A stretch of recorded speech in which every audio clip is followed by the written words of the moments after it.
San Juan 1, versículo 29.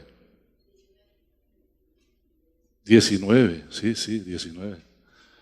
Este es el testimonio de Juan, cuando los judíos enviaron de Jerusalén sacerdotes y levitas para que le preguntasen: ¿tú quién eres? Confesó, y no negó, sino que confesó. ¿Qué fue lo que confesó? Yo no soy el Cristo. Y entonces le volvieron a preguntar: ¿qué pues? ¿Eres tú Elías? Y él dijo: no soy. Entonces le preguntaron otra vez: ¿eres tú el profeta? ¿Y qué dijo? No. Le dijeron: pues, a ver, entonces, ¿quién eres? Para que le podamos responder a los que nos enviaron, ¿qué dices de ti mismo?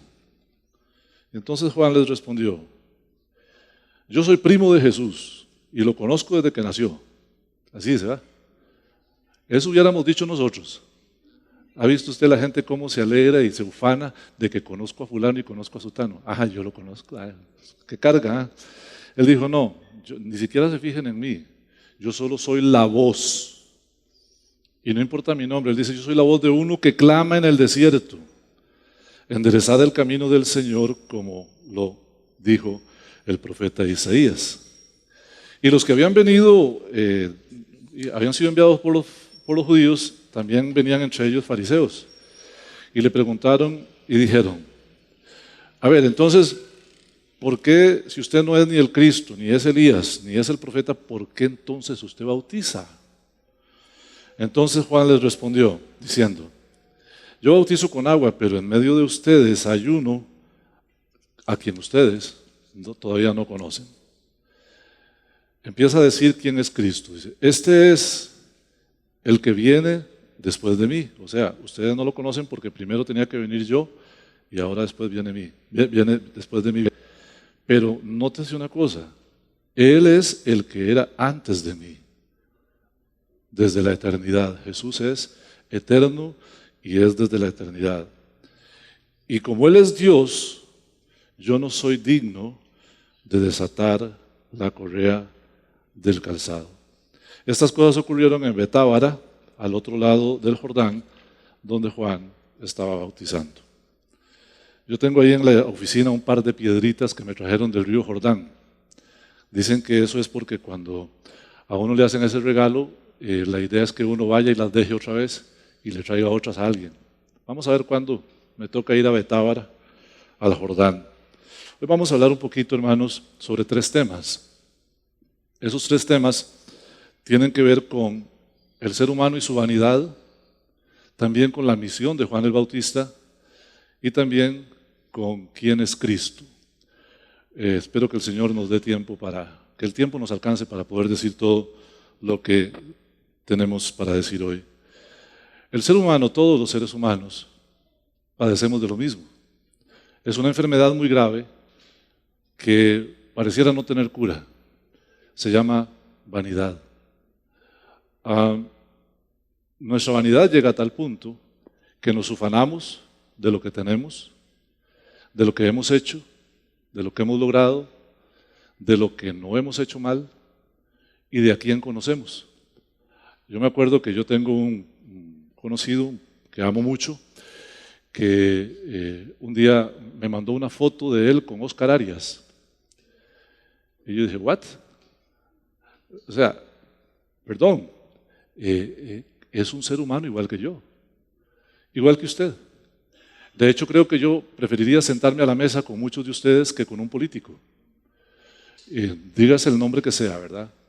Porque aquí le digo de una vez: si usted cree que los políticos van a ser la solución de este país, está equivocado.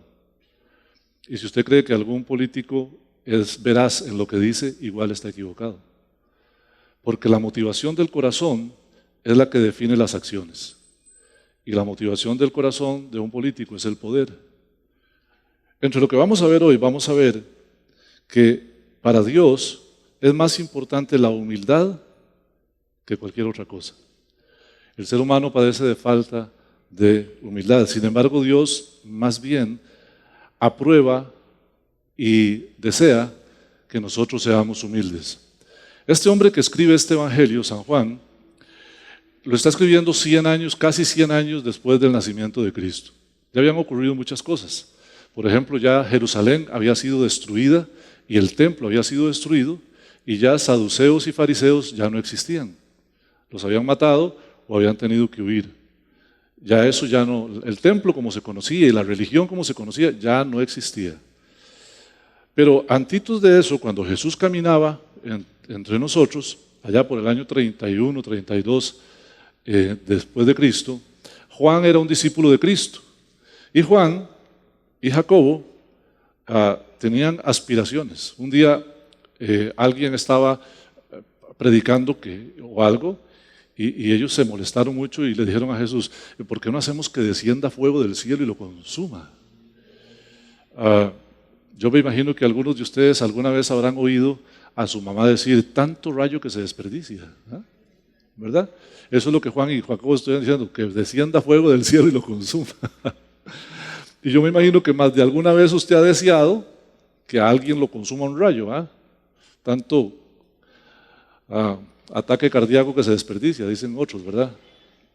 Pero Jesús le dijo, ustedes no saben de qué reino son, porque el reino de Dios no se trata de eso, no es de violencia. Otro día, el mismo Juan y Jacobo parece que tenían como ganillas de figurar y la mamá de ellos vino a Jesús y le dijo, seguramente muchas mamás querrían eso, Jesús, vea, ya que usted va para el cielo, ¿por qué no hacemos unos arreglitos aquí para que Juan y Jacobo se sienten uno a la derecha y el otro a la izquierda, allá en su trono?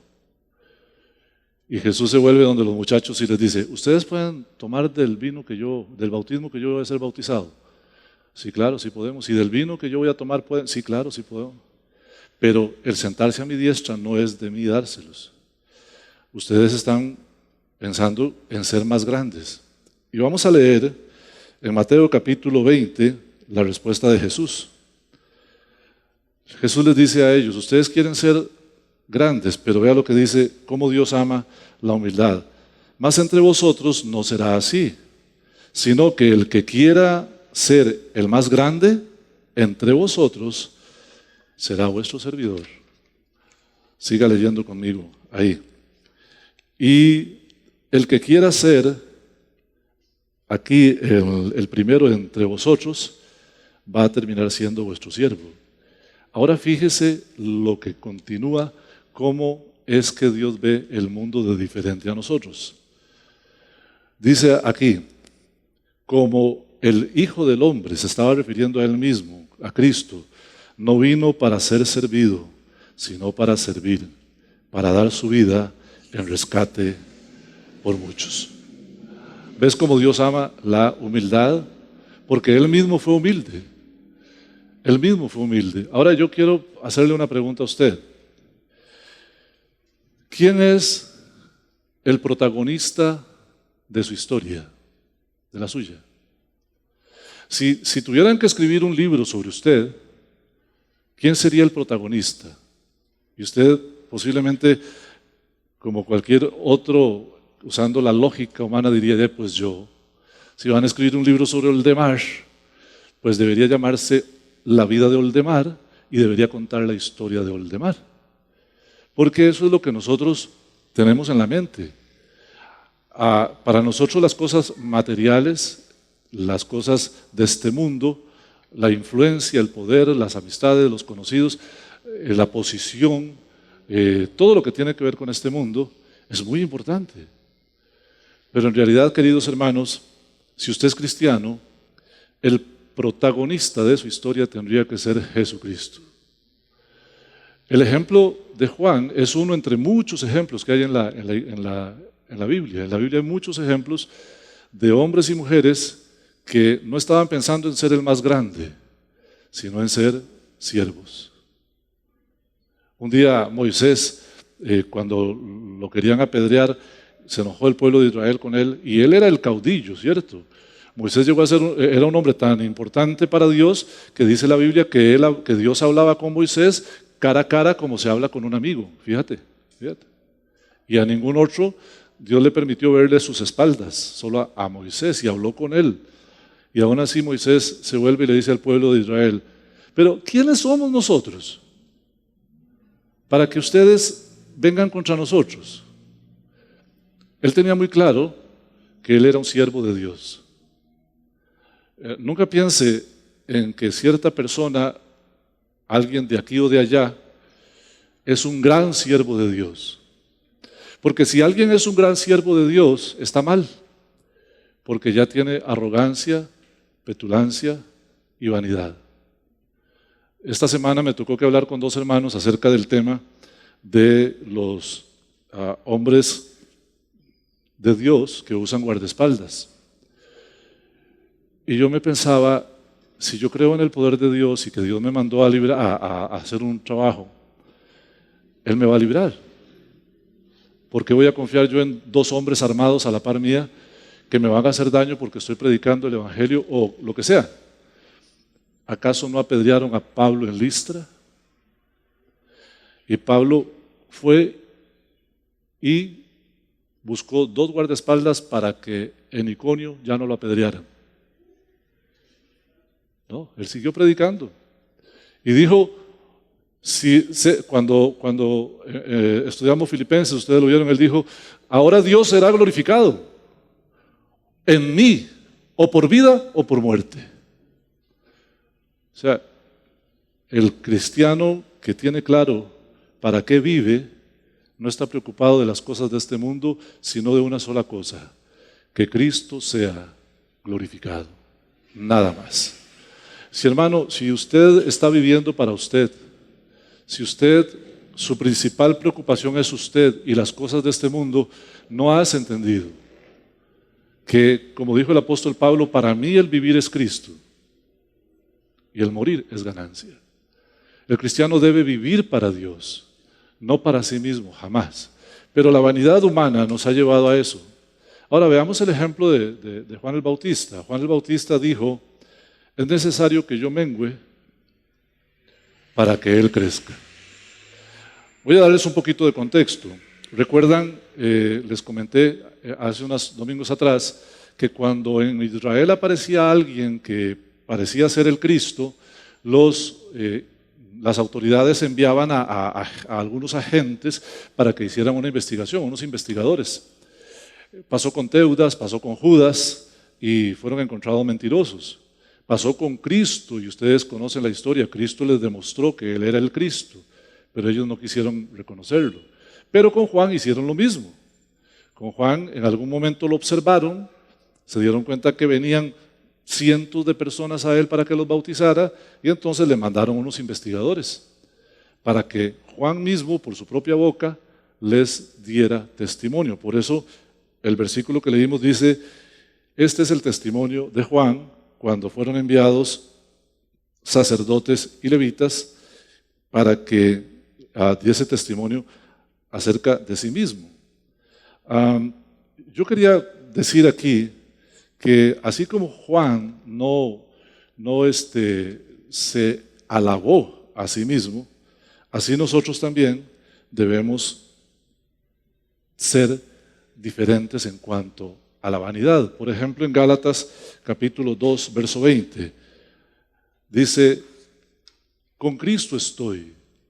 Note el verbo, con Cristo estoy, significa presente, constante, continuo.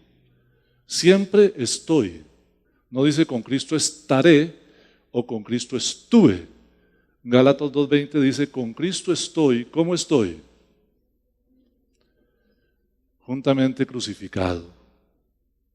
Y dice, y ya no vivo yo.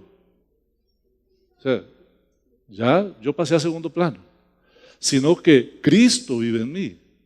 Y agrega, lo que ahora vivo en la carne, o sea, el pedacito de tiempo que me falta para llegar al cielo, lo vivo en la fe del Hijo de Dios.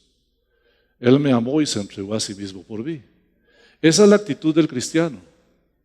Esa es la actitud del cristiano. Primero Cristo, después yo. Primero su obra, después yo. Primero sus mandamientos, después yo. Primero la voluntad de Dios, después yo. Hoy en día lo tenemos al revés.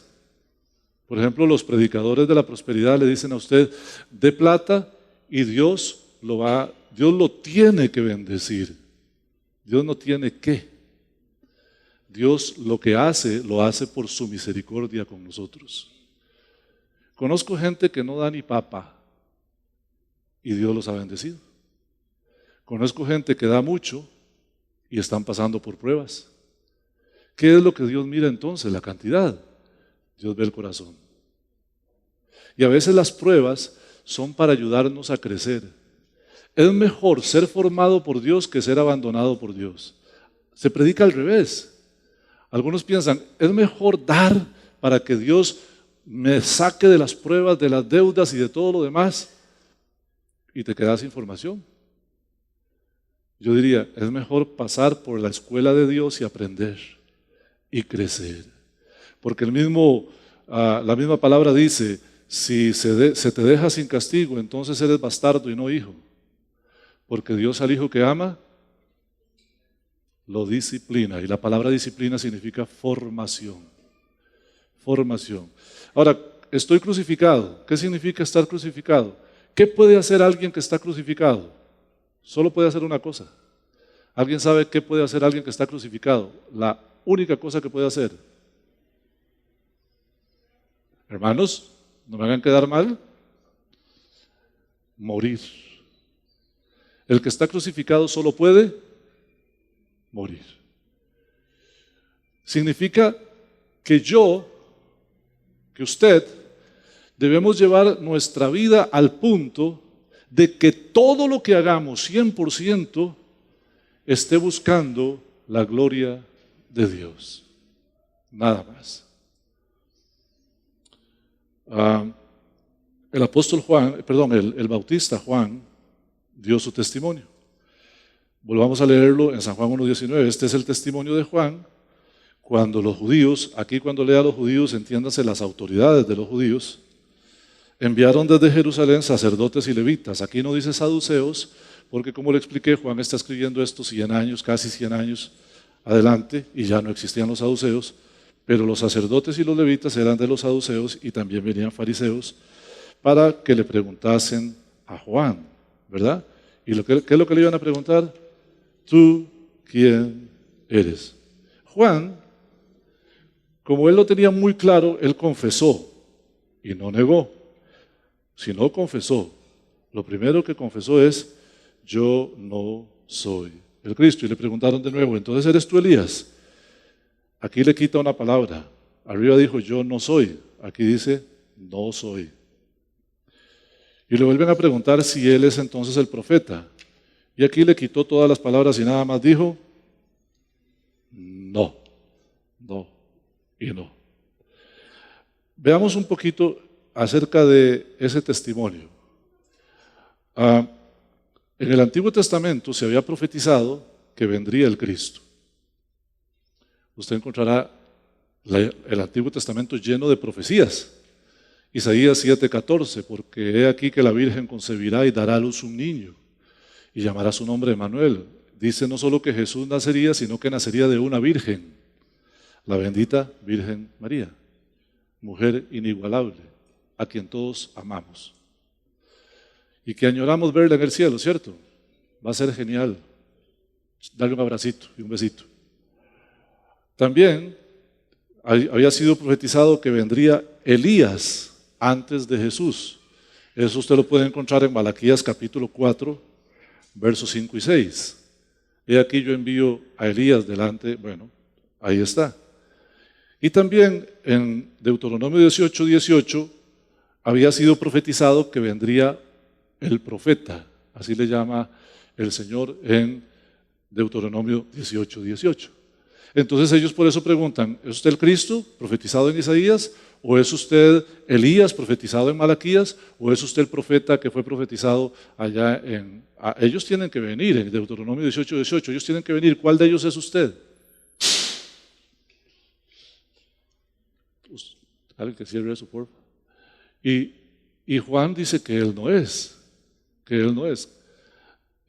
Yo conozco gente que si le preguntan, usted hizo tal cosa y es algo muy bueno, aunque no lo hayan hecho, dicen que sí. ¿Ah? Porque es bonito el reconocimiento. Pero qué bonito es cuando usted no quiere el reconocimiento. Hermano, cuando usted mató el ego, Cristo puede resplandecer. Pero necesitamos matar el ego. Hace mucho yo me enojaba mucho. Siempre fui muy temperamental desde jovencillo. Y llegó un día en que yo me di cuenta que eso no es solamente mala educación, sino mala crianza. Que el hombre que grita es un mal educado y puede parar de gritar cuando quiera. Solo que no le da la gana, porque es un mal educado. Sus papás lo educaron mal. Si usted tiene un hijo gritón, sepa que usted educó mal a su hijo.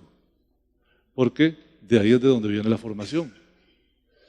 Y me di cuenta que no solo podía parar de gritar cuando quisiera, sino que también yo podía no ofenderme, porque si usted no toma nada personal, no lo ofende. Y a partir de ese día, hermanos, usted me puede decir lo que quiera. De hecho, para algunos soy reverendo y para otros reverendísimo. Y no me ofende.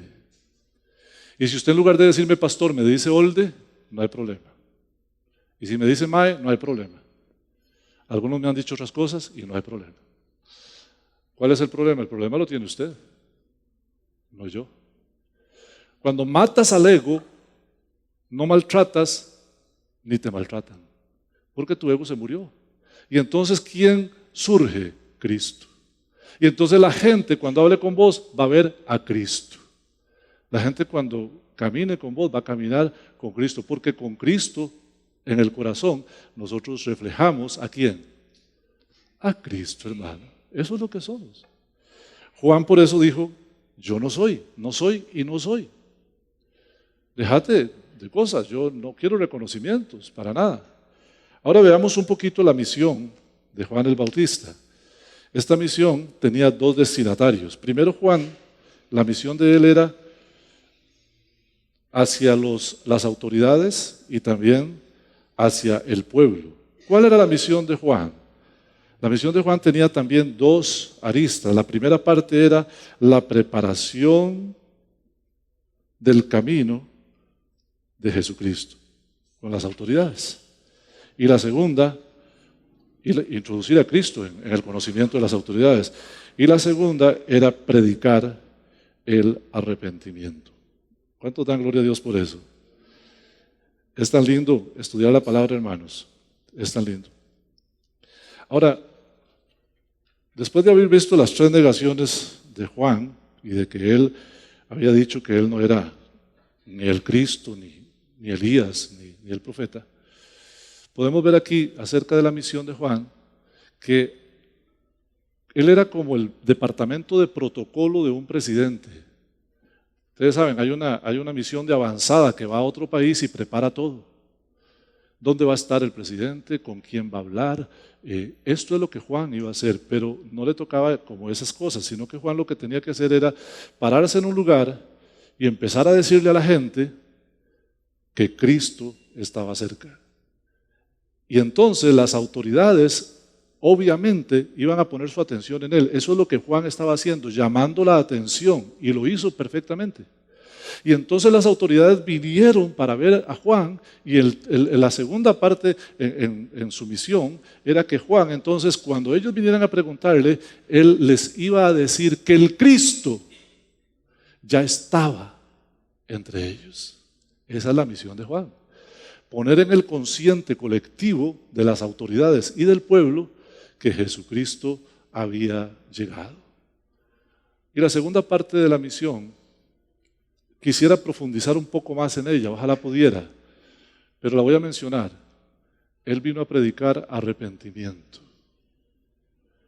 Y es tan importante lo que Juan predicó, porque sin arrepentimiento, dice la palabra, no hay perdón de pecados. ¿Escuchó muy bien? Sin arrepentimiento no hay perdón de pecados. Arrepentimiento es una palabra interesante. Metanoia, metameleía, eso en el griego, que a nosotros, ninguno de nosotros habla griego, pero lo que quiere decir es cambiar de pensamiento. Usted está pensando una cosa Pero cuando tiene arrepentimiento es que usted dice, ok, ya no voy a pensar ahí, voy a pensar aquí. Esto es lo que voy a pensar. Ya mi mente no la va a gobernar este pensamiento, la va a gobernar este. El pecado, hermanos, es parte de la vida de todos nosotros. Y hay una elección que usted tiene que hacer. Usted tiene que elegir si el pecado sigue gobernando su vida y de acuerdo a sus deseos carnales usted sigue actuando en la vida, sigue usted tomando decisiones y acciones de acuerdo a la concupiscencia y los deseos carnales que hay en usted, y entonces su vida es gobernada por el pecado, o usted se arrepiente, cambia el cassette, cambia el chip, y usted dice, ok, mi vida ahora no va a ser gobernada por mis deseos, la va a gobernar Cristo.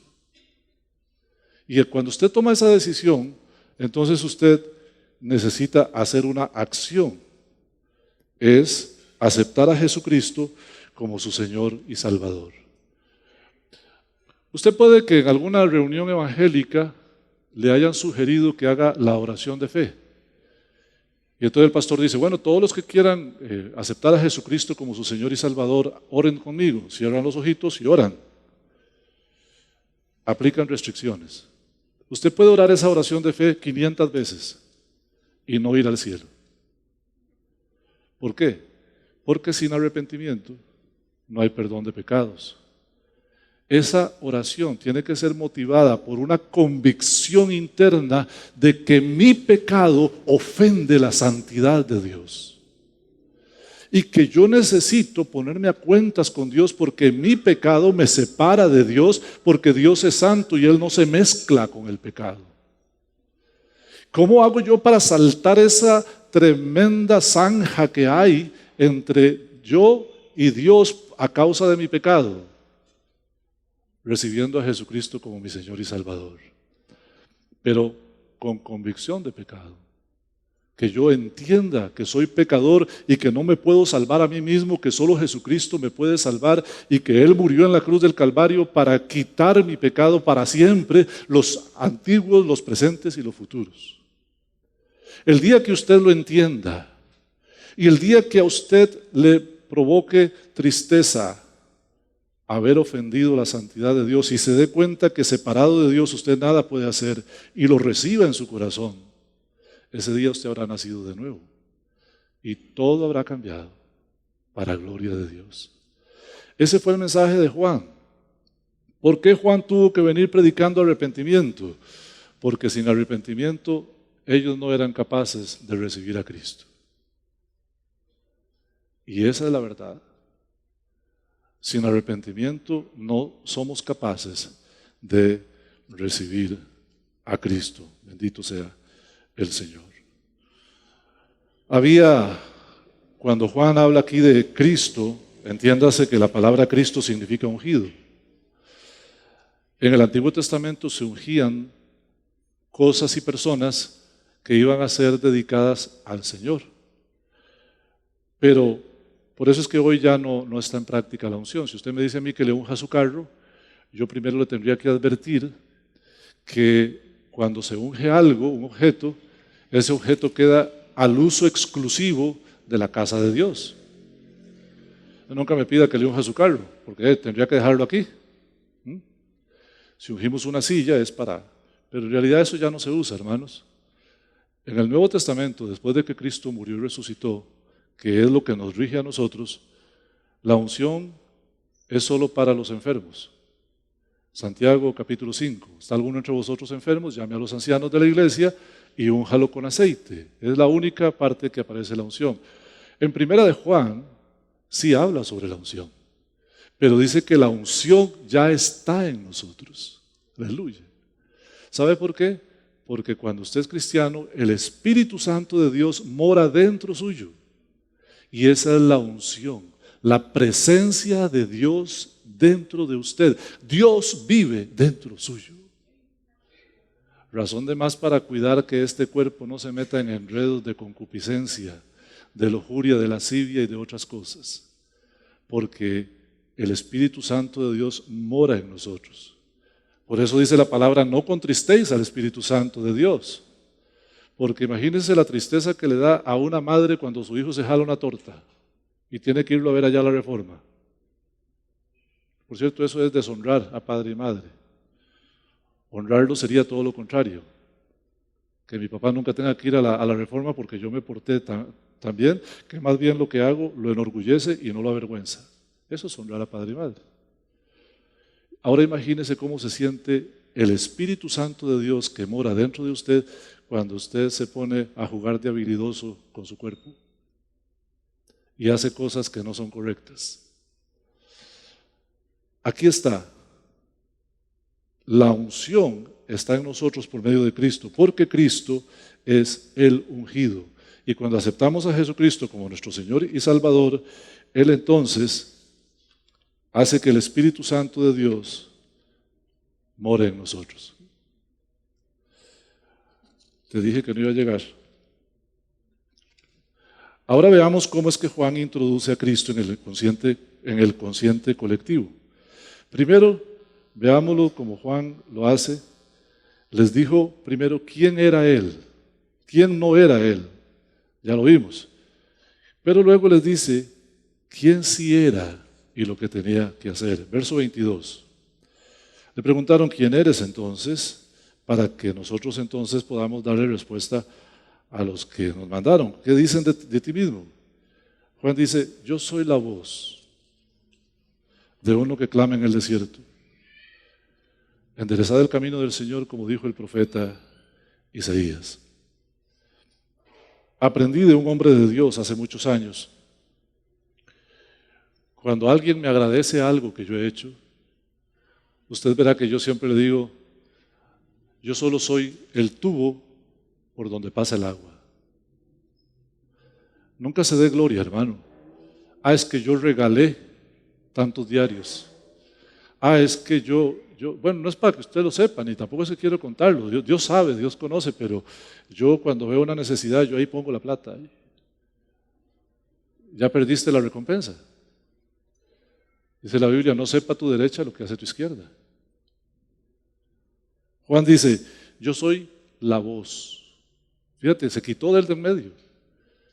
La voz no tiene cuerpo, ¿cierto? Usted oye la voz en un audio, lo que sea. Él dijo, yo soy la voz de uno que clama en el desierto. Lo importante es el mensaje. Enderezad el camino del Señor. Él está diciendo, a mí me mandaron a hacer algo y yo lo estoy haciendo. Ahora, la misión con las autoridades, ¿qué fue lo que él hizo? Fue decirles, ya el Cristo vino. Pero, como él dijo que él no era ni el Cristo, ni el profeta, ni Elías, se formó un conflicto. ¿Cuál es el conflicto? Ahí lo puede ver usted en el verso 24. Y los que habían venido de Jerusalén eran de los fariseos. También venían algunos fariseos en esa comitiva. Y entonces, ahí le preguntaron a Juan, y entonces, ¿por qué bautizas? Si no eres ni el Cristo, ni Elías, ni el profeta, ¿qué es eso que estás haciendo? Bautizando. Hay que entender que para los judíos el bautismo era un acto muy importante. Y en buena teoría lo debían ejecutar las autoridades. Claro, aparece un tipo ahí bautizando y entonces ellos dicen, bueno, primero jale a ver quién es. Y si es el Cristo, de ahí tiene autoridad. Si es Elías y el profeta también. Pero resulta que está bautizando y dice que no. Entonces, ¿por qué bautizas? Juan entonces les da la respuesta, porque Juan estaba bautizando con agua a aquellos que se arrepentían. Ahora, ¿qué significa el bautismo? Significa un testimonio público de que yo he decidido vivir de esta manera. Aquí en la iglesia hemos tenido personas que han estado 20 años con nosotros y no se han bautizado. Siempre que yo doy la clase de bautismo les explico. A ver, yo tenía una novia que se llamó Marisa, se llama Marisa, y yo iba a visitarla y todo el mundo sabía que era mi novia. Yo salía con ella a comer tacos, íbamos al parque, a la iglesia, y todo el mundo sabía que yo la amaba. Al igual que cierta persona que está aquí entre nosotros, y no queremos decir cómo se llama, que es Danielito, que está enamorado. Si usted le pregunta a Daniel, ¿usted ama a su novia? ¿Qué le diría él? Los que saben de Daniel, ¿qué le diría? Por supuesto. Yo amaba a Tita profundamente antes de casarme con ella. ¿Qué pasó cuando yo fui al altar con ella? Yo di testimonio público delante del pastor, de los testigos, de los acompañantes, de la iglesia, de los invitados, de los ángeles que nos rodean, porque si no lo sabías, aquí hay ángeles, y también de los demonios que están en el aire. A todos yo les di testimonio de que yo amo tanto a esta mujer que ahora voy a vivir con ella el resto de mi vida. Y eso pasó hace 37 años y seguimos juntos. Allá está Tita, Marisa. Hermanos, eso es el bautismo. Usted se convierte a Cristo y usted ama a Cristo. En el momento que usted ama a Cristo, usted está, todo el mundo sabe que usted cambió porque usted ahora habla de Dios y es diferente. El bautismo lo que hace es que usted testifica, otra vez, como yo, delante del pastor, delante de los acompañantes, delante de las amistades, delante de la iglesia, delante de los ángeles que nos rodean y también delante de los demonios, que usted ama a Cristo y ha decidido vivir para Él el resto de su vida. Ve, ya usted recibió la clase de bautismo. Eso es lo que significa. Eso es lo que significa el bautismo. Entonces, Juan estaba predicando y se bautizaban los que se arrepintieron. Y ahora esos que se arrepintieron estaban listos para recibir a Jesús. Ellos le preguntaron, ¿por qué bautizas?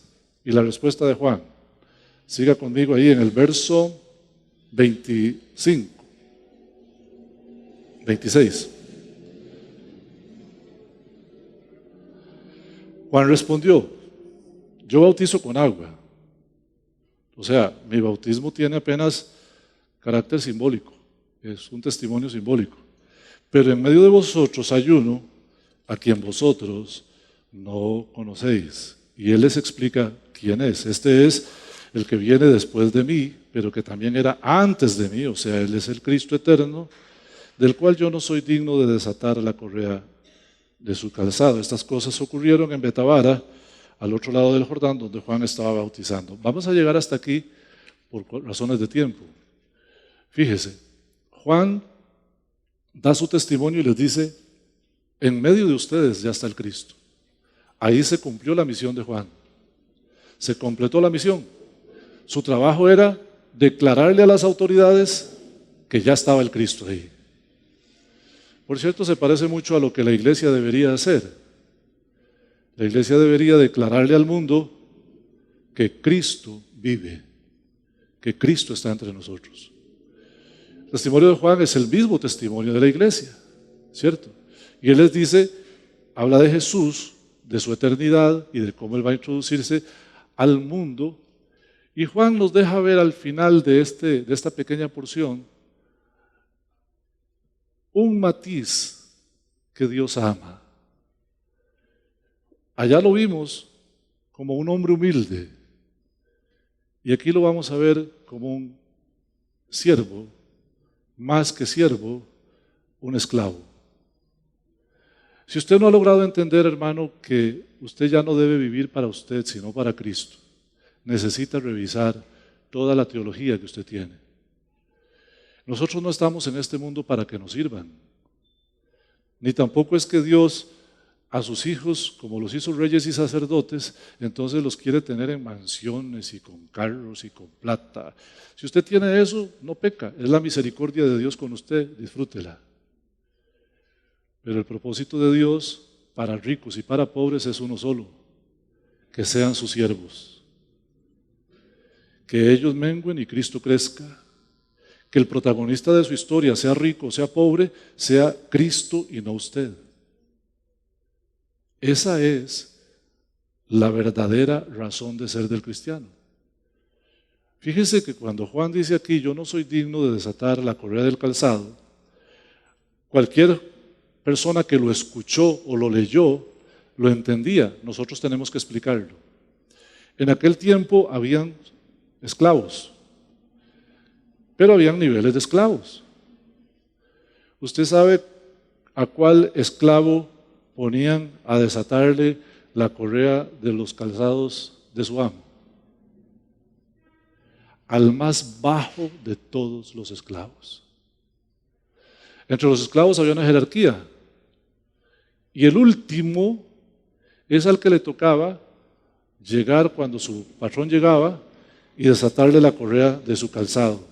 Podía venir embarrada de ñisca, podía venir embarrada de barro, podía venir embarrada de lo que usted se imagine, porque nadie sabe dónde andaba el Señor. A ese pobre le tocaba desatar la correa del calzado. Y fíjate lo que dice Juan: yo ni siquiera llego a ser digno de desatarle la correa del calzado. Hermanos, ¿hasta dónde está nuestra fe cristiana? ¿Qué tanto nosotros estamos dispuestos a hacer por Cristo? La exhortación al final es dura. ¿Sabe usted que nosotros somos capaces de hacer cualquier cosa por nosotros mismos?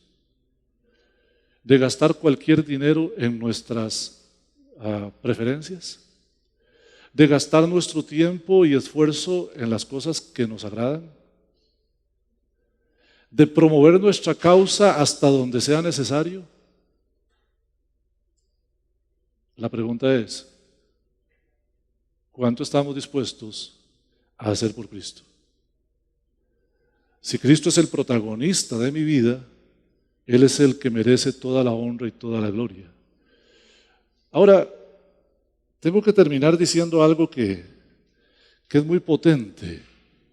Juan el Bautista dijo que él no era Elías. Ok, Juan, yo se la creo. Usted dice que usted no es Elías. Pero cuando le preguntaron a Cristo, ¿qué dijo Cristo? Mateo 11, 14. Este es el Elías que había de venir. ¿Vio? Juan dijo, yo no soy, porque él estaba consciente de que él no era, pero el que todo lo sabe, sabía que sí era. Y entonces les dijo, este es el Elías que había de venir. Ahí está la autoridad. Y dice más, un poco más adelante, en Mateo capítulo 17, versos 10 al 13, él dice, el Elías que había de venir y que viene y restaurará todas las cosas. Lo pone en el pasado y lo pone en el futuro. ¿Por qué? Porque también cuando Cristo venga, tendrá que venir un precursor. ¿Entiendes? Aquí hay misterio y hay grandeza. Pero donde quiero llegar, mis últimas frases de esta mañana es para decirte, ¿qué dice Jesús de ti? Yo sí puedo decir que Jesús dijo de Juan el Bautista, de los nacidos de mujer, no ha habido ni habrá otro más grande que Juan. En la opinión de Cristo, Juan era el tipo más genial que haya existido y existirá. Y en la opinión de Juan, él no era digno de ser el más despreciable de sus esclavos, pero estaba dispuesto. ¿Deja espacio para nuestra vanidad? No. No. Hoy quiero invitarte a que medites un momento conmigo. ¿Quién es el protagonista de tu historia? ¿Es Cristo? ¿Eres tú? ¿Qué ocupa el primer lugar en tu vida? ¿La misión que tienes para Cristo? ¿O tu bienestar? ¿Qué ocupa más tu tiempo?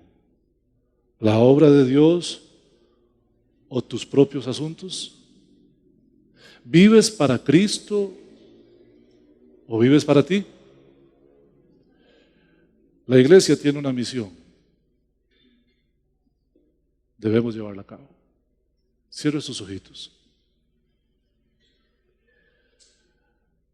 Reflexione por un momento. ¿Estoy viviendo la vida que Dios quiere que viva?